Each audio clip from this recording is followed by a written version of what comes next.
ఎందు ప్రియ సహోదరి సహోదరులారా, ఈ ఆగమన కాలంలో 2వ వారంలో శ్రీ సభ మనకు బాప్తిస్మ యోహాను ఒక ఆదర్శంగా అందిస్తుంది.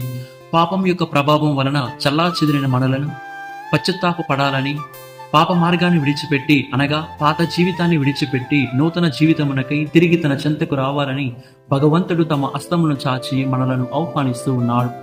ప్రధాన లక్ష్యం ఏమిటంటే దేవుని రక్షణను అందరూ పొందుకోవాలి, ఆ రక్షణను అందరూ భాగస్థులై ఉండాలని, నీవు నేను ఒక రక్షణ దీపంగా మారాలని తన రక్షణను అందరికీ అందుబాటులో ఉంచాడు. ఎందుకంటే మరలా మనలను ఒకే కుటుంబముగా చేయడానికి క్రీస్తు రానున్నాడు. మన జీవితం సక్రమంగా కొనసాగించాలంటే ముందు రక్షకుడిని మన జీవితంలోనికి ఆహ్వానించాలి. అప్పుడు నిజంగా మనల్ని ఆయన నడిపించగలుగుతాడు. మన సన్నిధి, మన సంతోష సాక్ష్యం, మన విశ్వాస జీవితం ఈ లోకానికి ఒక రక్షణ చిహ్నం కావాలి.